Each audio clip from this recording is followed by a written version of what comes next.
복된 소식 아름다운 소리 AM 1590kHz 시카고 기독교 방송입니다.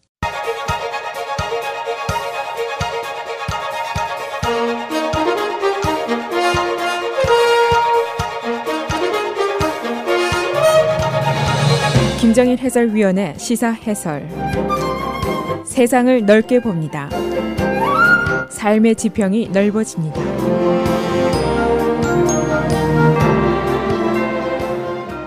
시사 해설입니다. 총에 맞은 사람은 이미 4년 전에 죽었고 쏜 사람은 4년 만에 감옥에를 갔습니다.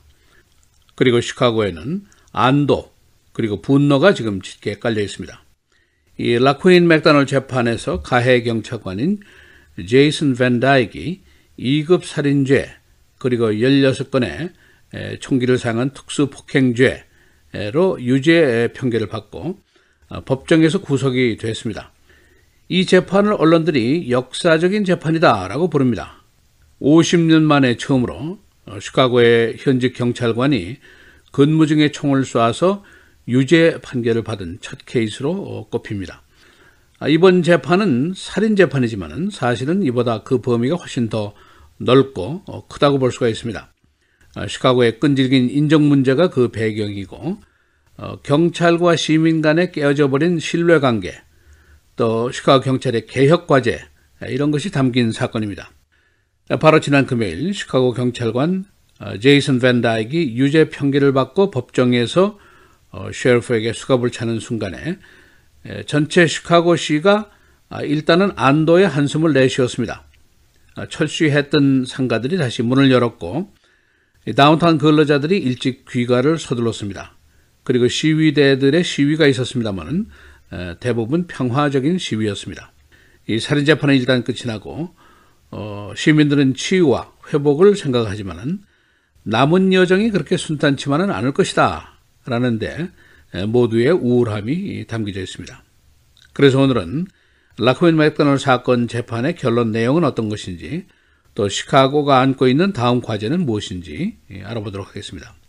이번 재판에서 특검을 맡았던 케인 카운티 검찰의 조셉 맥맨 검사의 오프닝 스테이트먼트를 듣고 많은 사람들이 깜짝 놀랐습니다. 그의 스테이트먼트가 매우 솔직하고 아주 직설적이기 때문이었습니다. 그는 가해 경찰관이 총을 쏜 이유가 뭐냐? 그가 블랙보이였기 때문이었다라고 한마디로 얘기를 했습니다. 이 맥맨 검사는 쿡카우니 검사가 논거를 하는 것이 부담스럽게 되자 쿡카우니 검찰이 케인 카우니에서 꾸어온 검사입니다. 그는 유죄 판결이 나온 이후에 기자들을 만나서 시카고 경찰과 소수의 커뮤니티와의 불신관계, 또 인정 문제를 오랫동안 무시하고 덮어놓은 것, 이것이 잘못이었었다라고 지적을 하면서 이번에 유죄 판결이 시카고를 치유하고 회복시키게 되기를 바란다고 말을 했습니다. 그리고 사망한 라쿠인 맥다널의 Great Uncle인 Reverend Marvin Hunter 목사님은 우리가 회복과 치유가 되어야 하는데 이번에는 물르게 하지 말고 좀 단단하게 하자라고 역설을 했습니다. 그는 우리가 보복을 원하는 것은 아니고 복수는 신의 영역이다라고 말을 했습니다. 장장 4년 동안 끌어온 이 살인사건 수많은 우여곡절을 겪으면서 유죄 판결에 도달했는데 이제 앞으로 남은 일이 태산입니다. 우선 인종 문제, 시카고 인구의 50%가 넘는 인구가 소수계입니다. 시카고 경찰과 이 불신의 관계가 깊은데 이것을 어떻게 회복하느냐 하는 문제가 있습니다. 또 연방법원이 개입된 시카고 경찰의 개혁 작업, 이번에는 좀 성과가 있을까 하는 기대입니다. 이 시카고 경찰 내부에 만연한 Code of Silence, 침묵의 법칙이 과연 소멸될 것인가 하는 의문도 있습니다. 우선 내달에 라쿠인 맥다널 사건 현장에 밴 다이크와 함께 있었던 동료 경찰관 3명에 대한 재판이 벌어지게 됩니다. 이 3명은 한결같이 입을 모아서 피살자 라쿠인 맥다널이 칼을 들고 달려들어서 경찰이 쐈다라고 당시 허위 진술을 했었습니다. 이들의 제목은 사법방해, 거짓 진술, 음모 등입니다. 경찰은 시민의 생명보호를 위해서 위험한 일을 마다않는 고마운 존재입니다. 그러나 동시에 집단 이기심에 뭉쳐있는 위험한 집단이다라고 간주되기도 했습니다. 예를 들면은 이 경찰의 대시보드 카메라 대부분의 작동이 정상적이 아니었습니다. 오디오가 꺼져 있었습니다. 이 라코인 맥다널 사건 현장에 5대의 차량이 더 있었는데 모두 같은 현상이었습니다. 오디오가 나오질 않았다는 것이죠. 이것은 해당 경찰관들이 인위적으로 그것을 꺼놓은 것으로 보고 있습니다. 그러니까 시민들이 세금 돈을 거두어서 사준 장비고 이것은 규정상 켜놓게 된 것입니다. 그런데 이들이 이 장비를 바로 자기 보호를 위해서 꺼놓고 있었고 경찰 노조는 이번 사건 유죄 판결에 대해서 아주 크게 반발을 하고 있습니다. 분노를 하고 있습니다. 이런 집단 이기심과 자기 보호 우선의 심리가 정말 사라질 수 있을 것이냐 하는 의문도 있습니다. 밴 다이크는 2급 살인죄에서 유죄 판결을 받았습니다. 그가 공포심을 가질 수 있었다라고 배심원들이 인정을 했고 그러나 16발을 쏜 것은 인정할 수 없다 하는 판결이었습니다. 이것보다 이제 더 큰 죄가 바로 총기를 사용한 특수폭행죄인데 그가 모두 16발을 쐈는데 한 발을 쏠 때마다 최고 6년형 징역형에 처해질 수가 있습니다. 아직 형량 선고는 안 됐지만은 그가 수십 년 감옥에 갈 가능성이 높습니다. 그는 지금 40살입니다. 배심원 12명은 결국 피고인과 그의 변호인들의 말을 결과적으로 믿지를 않았습니다. 피살자가 칼을 들고 달려들었다는 것, 또 그가 총을 맞고 땅에 쓰러진 후에도 칼을 들고 있었고 일어서서 다시 공격하려고 했었다는 것이 총을 쏜 이유고 16발을 쏜 이유인데 그러나 배심원들은 2개의 비디오 테이프를 수십 번 반복해서 분석하고 보고 그러나 그런 장면을 보지 못했습니다. 결국 이것은 피고인이 꾸며낸 스토리로 간주를 하고 유죄 판결을 하기에 이르는 것입니다. 지난 금요일 아침 바로 이 시간에 판결 직전이다 하는 방송을 제가 했는데 뮤리 서플라이 비즈니스를 하는 한 친구가 지금 상가들이 긴장하고 있다 하는 메일을 제게 보내왔었습니다. 그런데 신문사에 있는 한 친구에게 들은 이야기는 좀 달랐습니다. 이 몰스 난동 사건이 과거에 있었는데 한인들이 남부 상가에서 장사를 하던 시절이죠. 이때부터 신문사에 일해온 기자인데 이번에 한인 상인들의 반응을 알아보기 위해서 전화를 해보니까 이들의 반응이 의외더라는 겁니다. 이들의 반응은 라코인 맥다널 재판이 뭔지 지금 사태가 어떤지 이들이 잘 모르고 있더라 그런 얘기였습니다. 그러니까 이들이 저녁 뉴스도 보지 않고 뉴스 라디오도 듣지 않는다는 이야기입니다. 비슷한 예가 있었는데 쿡카운티에 있는 공원 포레스트 프리저브에서 소수의 여인이 백인 남자에게 봉변을 당하고 이것이 혐오 범죄로 취급이 됐다는 뉴스가 최소한 한 2주 동안 아주 떠들썩했었습니다. 그런데 당시에 많은 한인들이 이 사실 자체를 모르고 있었습니다. 아마도 이들이 재미있는 한국 뉴스에 매달려서 자신의 코앞에서 벌어지고 있는 일들을 까마득하게 모르고 있었을 수도 있습니다.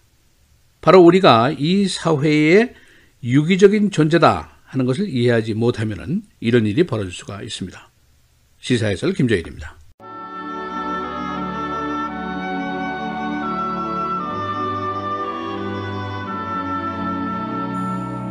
사랑하는 자여, 악한 것을 본받지 말고 선한 것을 본받으라.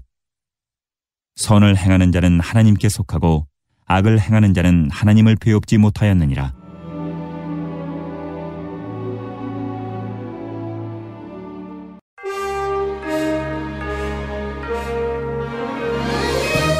(10월 8일) 월요일 헤드라인 오늘의 주요 뉴스입니다. 뉴욕주에서 지난 주말 리모 차량이 내리막길에서 주차장으로 돌진하는 사고를 내면서 20명이 숨졌습니다.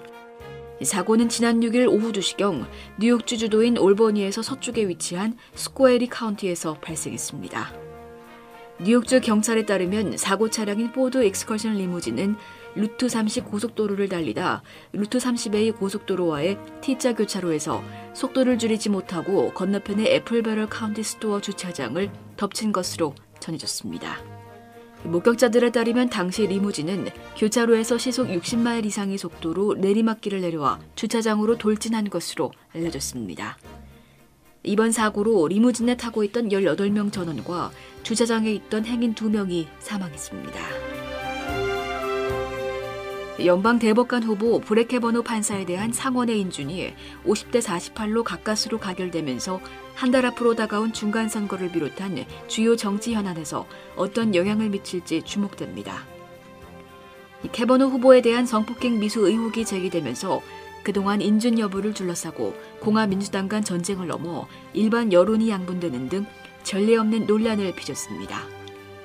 정치에 별 관심이 없던 일반 직장인들도 캐버노 인준 당위성을 놓고 열띤 논쟁을 벌이는 등 일반인의 정치적 관심이 증가하는 한편 특히 캐버노의 인준에 부정적인 여성 유권자들의 반응이 중간선거에서 어떻게 나타날지 관심을 끌고 있습니다.